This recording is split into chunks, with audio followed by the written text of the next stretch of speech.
किसान भाइयों नमस्कार। मैं सत्यवीर सिंह सत्या नेचुरल्स पलवल हरियाणा से। आज हम जिस विषय पर आपसे बात करने वाले हैं वो है केचुआ खाद बनाने के लिए खर्चा आप क्या क्या करते हैं और कहाँ पे आपका जो है अनडिजायर्ड एक्सपेंसेस होते हैं या यू कैन लीजिए आप हिडन एक्सपेंसेस होते हैं। और हम आपको ये तरकीब बताएंगे कि आप जीरो बजट में बिना एक भी पैसा इन्वेस्ट करे आप केचुआ खाद का बिज़नेस कर सकते हैं, या आप केचुआ खाद का बिज़नेस करना चाहते हैं, आपका इंटरेस्ट है तो बहुत कम पैसे में कर सकते हैं। जो आप जिस तरह से भी हमसे चाहेंगे हम आपको गाइड करेंगे कि आप किस तरह से ये धंधा आप कर सकते हो कम से कम पैसे में। आपको जब आप कोई ये धंधा करने के लिए निकलते हैं केचुआ खाद का, तो मैं सबसे पहले ये बताना चाहूँगा कि आपको क्या क्या ज़रूरत पड़ेगी और फिर आप एनालाइज करेंगे कि इनमें से आप कौन सा काम कर सकते हैं या किस में आपका कितना खर्चा मोटा मोटी आएगा। सबसे पहली जो आपको ज़रूरत होती है केचुआ खाद बनाने के लिए वो गोबर की खाद की ज़रूरत होती है। और गोबर की खाद की ट्रॉली आप कहीं से भी इंतज़ाम करेंगे अगर केचुआ खाद के लिए तो 1000-1500 से कम तो शायद ही आपको कहीं मिलेगी। तो सबसे पहला जो खर्चा आपका स्टार्ट होता है वो यहाँ से स्टार्ट होता है।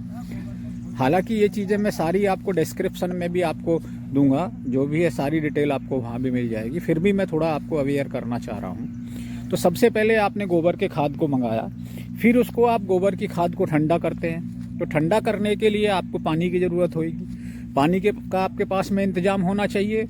उसके बाद में आपको जो है उसको कोई भी टूल्स की जो फावड़ा वगैरह जो आपको काटने के लिए चाहिएगा वो आपको चाहिए।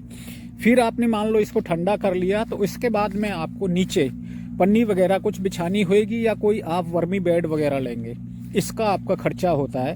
ईंट वगैरह साइडों में थोड़ी सी लगा सकते हैं तो अच्छा रहता है, नहीं लगाएं तो कोई बात नहीं है, वो चल भी जाता है। फिर भी हमने जिस तरह से यहाँ कुछ लगा रखी है इस बेड पे हमने आगे सामने वाले पे नहीं लगाई हैं। यहाँ ज़मीन पक्की है थोड़ी सी तो हम वो देखने के लिए लगाए हैं। तो मैं आपको ये बताना चाह रहा था कि आपके ये खर्चा आपका स्टार्ट हो जाते हैं। इसके बाद आप क्या करेंगे, जब आपका केचुआ खाद यहाँ पे आपने ये डाल दिया, मान लो बेड बना दिया आपने, तो बेड बनाने के लिए आपको इसको बनाने के बाद में इसको कवर भी करना पड़ता है और टाइम टू टाइम पानी भी मारना पड़ेगा इसमें आपको। तो जब आप इसको करेंगे तो पुआल वगैरह लाएंगे उसके लिए कोई ट्रॉली वगैरह से या जैसे भी कोई भी साधन से, तो उसमें आपका ट्रांसपोर्ट और जो भी आप साधन से उसको इंतजाम कर रहे हैं वो आप लेके आएंगे। इसके बाद में जहाँ पुआल वगैरह लाएंगे उसका भी कुछ कॉस्ट आएगी। जब ये खाद आपका फिर उसके बाद में बन के तैयार होएगा तो बनाने से पहले आपको और जो ज़रूरत पड़ेगी, सबसे जो ज़्यादा इम्पोर्टेंट चीज़ है और जो सबसे ज़्यादा कॉस्टली जो पड़ता है वो होता है आपका, जैसे आपने पानी को इसको ठंडा कर रहे हैं तो पाइप वगैरह का इंतजाम कर लिया, तसला फावड़ा वगैरह आपने कर लिया इंतजाम। और मान लो इसके अंदर जो अगला जो आपको बहुत ज़रूरी चीज़ है वो है महंगा जो आपको पड़ेगा, वो केचुआ आप खरीद रहे होंगे कहीं से भी। तो सबसे पहले ये देखना पड़ेगा कि आप कहाँ से केचुआ खरीद रहे हैं और किस रेट में खरीद रहे हैं। इसके भी सबके अपने अपने अलग अलग रेट हैं, अपनी अपनी उनकी सबकी तुकबंदी है कि मैं तो इसलिए महंगा दे रहा हूँ, मेरा तो ये रीज़न है, कोई और कहेगा मैं इसलिए महंगा दे रहा हूँ। तो बहुत सारे लोग इसे काफ़ी महंगा भी खरीद लेते हैं। कई बार लोगों ने 250-250, 300, 200 रुपये में इसको खरीद रहे हैं, जबकि 125-150 रुपये का जो रेट है वो आज की डेट में नॉर्मल है। मतलब उस रेट में आपको इजीली केचुआ मिल जाएगा। बट फिर भी ये चीज़ का आप ध्यान दें कि ये भी एक आपका बड़ा खर्चा है। फिर आपकी कुछ कार्ड वगैरह प्रिंट कराएंगे, कोई बैनर वगैरह बनाएंगे, उसकी प्रिंटिंग कॉस्ट आएगी इस तरह का, जैसे आप कहीं लगाए हैं अपना जहाँ पे भी कोई एडवर्टाइजमेंट के लिए या अपनी शॉप दुकान के लिए या जहाँ पे भी आपने एक काम कर रखा है, कोई अपना सेटअप है आपका, उसकी आपको ज़रूरत पड़ेगी। फिर आपका इसके लिए जब आपका केचुआ खाद बन गया तो आपको इसके लिए ज़रूरत पड़ेगी जो झन्ना चाहिए, झन्ना छानने के लिए। इसके लिए भी मैं अलग से वीडियो बनाऊंगा कि मैं बहुत परेशान हुआ हूँ इस चीज़ को लेके शुरुआत में कि झन्ना कितना, जो साइज़ है जो छलनी है वो कितने साइज़ की होनी चाहिए, वो कितनी चौड़ी होनी चाहिए, कितना डेप्थ होनी चाहिए उसमें, तो वो किस तरह बनेगा वो झन्ना, वो मैं अलग से बताऊंगा। पर इसकी आपको ज़रूरत पड़ेगी। मान लो खाद आपका तैयार हो गया, बन गया, तो उसको झन्ने से आपको छानने की ज़रूरत पड़ेगी। उसके बाद में आपकी छानने के लिए जो भी है लेबर कॉस्ट लगेगी आपकी। फिर आपने छान लिया मान लो, तो आपको उसके लिए कोई कट्टे वगैरह या पन्नी वगैरह पैकिंग के लिए आपको चाहिए होएगा, वो आपको इंतज़ाम करना पड़ेगा। जब आपने ये इंतज़ाम कर लिया तो फिर आपको कट्टा वगैरह भी रख लिया, आपने खाद भी छान लिया, तो आपको कोई सीलिंग मशीन चाहिए या सिलाई मशीन चाहिए, जो भी है आप कट्टा सील रहे हैं सिलाई मशीन चाहिए, क्योंकि बिना सिला हुआ आप कट्टा किसी को देंगे और बिना प्रिंटेड कट्टा देंगे, प्रिंट भी करवाना पड़ेगा उसको। अगर आपने बड़ा प्रिंटेड कट्टा किसी को दिया तो वो नॉन स्टैंडर्ड हो जाता है। तो जनरली कोई अपने आप ही जज कर लेगा, भाई इसका तो कोई छोटा मोटा काम है जो इसका मुंह बांध के या कट्टे में बांध के आप दे रहे हैं। तो सिलाई मशीन आपको उसके लिए ज़रूरत पड़ेगी। पन्नी आप ले रहे हो, उसको प्रिंट कराओगे, उसकी कॉस्ट आएगी। फिर उसके लिए सीलिंग मशीन आपको चाहिए कि उसको सीलना पड़ेगा आपको, कि भाई सील ऊपर से सिलाई तो कट्टे की तो हो जाएगी, पर जो सीलिंग मशीन जो प्लास्टिक पन्नी आप लोगो उसको सील करना पड़ेगा, तो उसके लिए अलग से आपको मशीन लेनी पड़ेगी। और इन सब चीज़ों से ऊपर हटके आपको ट्रांसपोर्ट वगैरह इन सब चीज़ों को इंतजाम करने में, कहीं जाने आने में टाइम भी आपका लगेगा। उसके बाद में आपका खुद का जो ट्रांसपोर्ट भी लगेगा, गाड़ी लेके जाओगे, स्कूटी मोटरसाइकिल लेके जाओगे, कहीं ना कहीं तो जाओगे, तो ट्रांसपोर्ट कॉस्ट भी आपकी आएगी। तो ये सारी चीज़ें हैं जो अगर आप बहुत कम से भी इसे स्टार्ट करें तो लाखों रुपये बैठ जाती हैं। मतलब छोटे से छोटा आप स्टार्ट करें। इसके लिए अगर मान लो कोई अपने लिए कर रहा है, भाई घर के लिए मैंने कोई पैकिंग नहीं करनी है, तो अच्छी चीज़ है।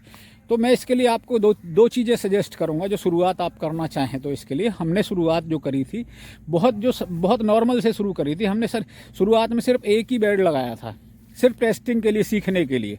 और करीब ऐसा 25-30 किलो केचुआ हम लेके आए थे। तो एक बार हमारा वो ख़राब भी हुआ, फिर हम दोबारा लेके आए उसको, फिर हमने 2 बेड लगा दिए। एक बेड में ख़राब हो गया तो दूसरा बेड भी हमने साथ में लगा दिया। तो एक बार उसमें भी ख़राब हो गए कुछ केचुए, तो हमने फिर तीसरी बार लगाया। तो ये एक और ख़र्चा है, तो इससे भी आपको बहुत समझना पड़ेगा। यूँ तो हम जैसे जो हमारे साथ में अभी जो जुड़ गए हैं, जो साइंटिस्ट हैं, जिसमें काफ़ी बुक लिखी है उन्होंने, हमें वो भाई मिल गए, हमारे यहीं पे ही रहते हैं, वो मिंटकोला में एग्रीकल्चर डिपार्टमेंट में हैं, पाठक जी। तो वो साइंटिस्ट हैं उसके, उन्होंने उसके ऊपर बुक लिखी है। तो अब उनकी गाइडेंस में कर रहे हैं, तो कोई इशू हमें आया नहीं। बाकी केचुआ बेचने वाले जनरली यही करेंगे कि भाई केचुआ दे दिया हमें, हमारी कोई आगे की कोई जिम्मेवारी नहीं है। तो और कोई भी आपको गारंटी या वारंटी कोई इस तरह की कोई इस चीज़ के लिए देगा भी नहीं, क्योंकि वो आपका करने का तरीका है। वो आपको एक बार बता देगा, उस तरह आपने करा के नहीं करा वो आपकी जिम्मेवारी है। तो मैं बताना चाह रहा था कि वो पाठक जी से हमने काफ़ी गाइडेंस ली है और काफ़ी उन्होंने हमें गाइड करा है।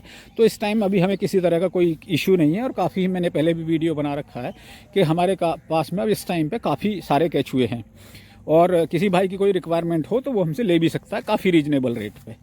तो मैं आगे आ रहा था कि अगली जो बात है कि आप मान लो ये काम करना चाहते हैं, पर आपका बजट नहीं है, आपके पास में पैसे नहीं है कि भी केचुआ खाद का काम करना है, और आपके पास बजट नहीं है, तो आप हमसे आके मिलें। आपको कोई इन्वेस्टमेंट करने की ज़रूरत नहीं, या तो बहुत छोटी इन्वेस्टमेंट में आप कर सकते हो, या अगर आप फिर भी एक भी रुपया खर्च नहीं करना चाहते तो भी हम आपकी हेल्प करेंगे। एक बार आके आप हमसे मिलें, हम बताएंगे आपको बिना कोई पैसा खर्च करे आप इस बिज़नेस को कर सकते हो और बहुत जल्दी बहुत अच्छा मुनाफा भी कमा सकते हो। तो मेरा सब भाइयों से ये रिक्वेस्ट है कि इसमें ज़्यादा पैसा इनिशियल स्टेज पे ना लगाएं। मैं पहले पपीता की खेती कराता था, उससे पहले हर्बल की पौधों की कराते थे। तो हमें कई लोग कहते थे कि भाई हमें 10 एकड़ में करना है, 20 एकड़ में करना है। मैंने कभी किसी को सजेस्ट नहीं करा कि एक बार में आप इसको बहुत लार्ज स्केल पे या बहुत बड़े स्केल पे करो। हमने सभी को ये सजेस्ट करा कि आप इसको छोटे स्केल से स्टार्ट करें, पहले समझें चीज़ों को। अगर आपका नुकसान भी होएगा, मैंने बहुत सारे लोगों से आज तक मिला हूँ जिन्होंने केचुआ खाद का काम करा है, तो उनकी दोबारा हिम्मत नहीं होती। उन्होंने इतना बड़ा नुकसान कर लिया है अपना। इतना बड़े नुकसान से मेरा मतलब है कि वो मान लो 1-2 लाख के केचुए ले आए और सेटअप कुछ नहीं बनाया और पैसे किसी चीज़ में नहीं लगाए। उन्होंने गोबर इकट्ठा करा, उसमें उल्टे सीधे ढंग से वो केचुए ला के डाल दिए, सारे केचुए मर गए। अब उन्हें कोई दोबारा भी कोई इनकरेज करे कि भाई केचुआ खाद का काम कर लो, तो वो करने की उनकी हिम्मत नहीं होती। तो मैं आपको ये बताना चाह रहा था कि इस तरह का आप अपने साथ कोई चीज़ ना होने दें कि भाई एकदम से लिया आपने और बहुत बड़ा सेटअप बनाया और जी मैं 1-2 लाख की हिम्मत करके जी मेरे पास पैसे की कोई कमी नहीं है और मैं पैसा लगा दूंगा, जी पूरा पैसा लगा के मैं कर लूँगा ये धंधा। वो सब चीज़ों से बाहर निकल के इनिशियल बहुत कम से शुरुआत करें। और कम से शुरुआत करने के बाद में भी कम में भी ये ऑप्शन है कि अगर आपके पास में 0 बजट भी हो तो भी ये मैं आपको बता दूंगा किस तरह आप इसको कर सकते हो। तो ये सारी चीज़ें पर आपको हमसे बात करें, हम आपको गाइड करेंगे। और ये सारी चीज़ें जो मैंने आपको बताई हैं ये मैंडेटरी खर्चे हैं, आपको ये सब करने ही पड़ेंगे, इनके बिना होएगा नहीं ये धंधा। क्योंकि अगर आप अनस्टैंडर्ड चीज़ों को भेजेंगे, नॉन स्टैंडर्ड चीज़ें बेचेंगे तो कोई मतलब आपको ले नहीं पाएगा चीज़ों को, नॉन स्टैंडर्ड को। सभी को स्टैंडर्ड भी चाहिए। और इससे आगे तो मैं आपको और चीज़ें बताऊंगा कि इससे आगे टेस्टिंग की रिक्वायरमेंट भी आती है। हम तो कुछ टूल्स हमारे पास में, तो कुछ टेस्ट तो हमने अपने खुद के कर लिए हैं केचुआ खाद के। कुछ टेस्ट आपको अगर मान लो कहीं पे गवर्नमेंट डिपार्टमेंट में या कहीं पे भी आपने बेचना है इसको, तो आपको न्यूट्रिशनल वैल्यू जो है उसकी वो चेक करानी पड़ेगी।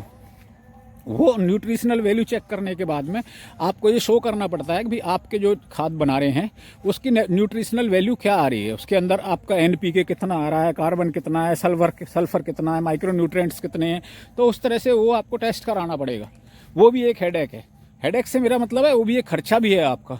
तो इस तरह की चीज़ें हैं। सबसे पहले आपको बहुत ज़रूरी आपको इन चीज़ों पर ध्यान देना चाहिए। दूसरा, कई लोग कहते हैं भाई ये खारे पानी में नहीं होता। खारे पानी में ये हो जाएगा। इस विषय पे मैं आपको बताऊंगा कि कैसे हो जाएगा, पर क्यों नहीं करना चाहिए खारे पानी में। उसके रीजंस हैं, वो आपको मैं आने वाले वीडियो में बताऊंगा कि आपको खारे पानी में इसे क्यों नहीं करना चाहिए और कितना TDS के पानी तक आप इसको कर सकते हो। तो ये आप हमसे अगर चाहें तो मैं आपको गाइड करूँगा। और इस पे किसी ने कोई वीडियो नहीं डाला आज तक, मुझे तो कहीं मिला नहीं है, ना मुझे मैं कोई देख पाया हूँ कि खारे पानी के ऊपर किसी ने वीडियो डाला हो और न्यूट्रिशनल वैल्यू पे डाला हो।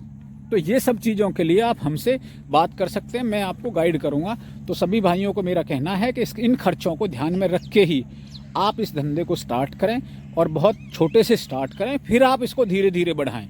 तो और कोई भी धंधा करें या कोई भी काम आप करने जा रहे हो, थोड़े थोड़े से करेंगे, खुद से समझ के करेंगे, तभी आप उसको बेटर कर पाएंगे। तो सभी भाइयों को मेरा नमस्कार, धन्यवाद।